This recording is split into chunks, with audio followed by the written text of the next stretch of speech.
Nate, a rough start, but you really battled there for the next 4 2/3 that you pitched. I mean, was that one of those things where you just give up a solo home run, tip your hat, and go back to work? Yeah, I think I just left some bad pitches in there, and they took advantage of it.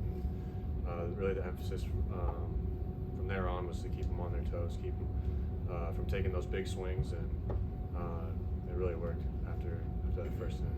Played so many different roles this season. Now you've moved into a starting role. I mean, has that been any different to you, or have you approached it any differently other than just your preparation for the games? I haven't really tried to change anything. Fox kind of told me, he's like, close the first, close the second, close the third. Just kind of stay in that mindset. Like you're a closer, but you're starting at the front of the game, and you're just trying to close innings and eat innings for us. There's a guy like you that's very reliant on the fastball. Everything kind of plays off the fastball, and you've got a launch angle team like this. It's leading the nation in home runs. Then you walk out here and see this wind out there. How does maybe that change your game plan a little bit and how you pitch those guys?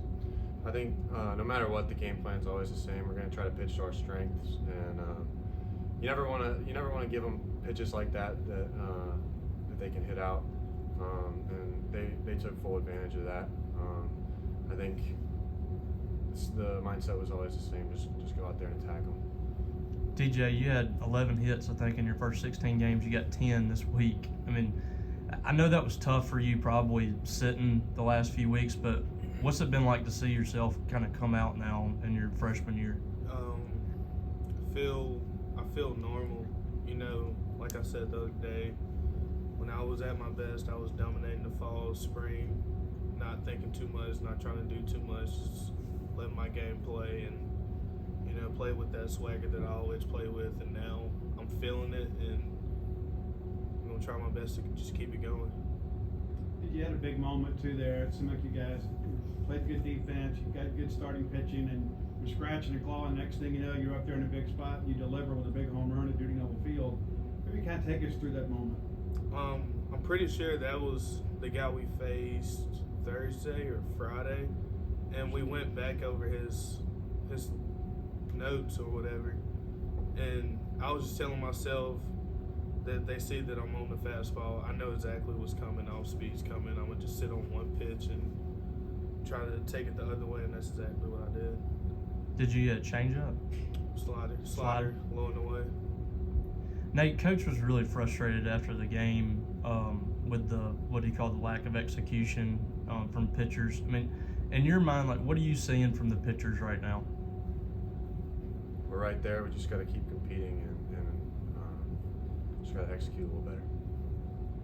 Nate, along those lines too, I mean, it seemed like you guys had kind of bridged the gap a little bit. Casey comes in, kind of gets it to Nixon, and then it's like some small things happen, things kind of fall apart. As a guy that's been on that end of it, how do you pull it back in? How are you able to draw it back in when maybe something goes wrong for you as a pitcher? In those sort of situations, you really just got to control what you can control and just keep attacking hitters. That's all you got to do.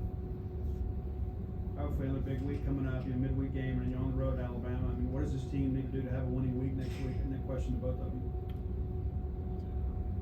Just have a great week in practice. Stay working hard. We've been working really hard. Just keep trusting the process. Be there. Just keep competing. We're almost there. And I promise you, we're gonna be there soon. Just gotta keep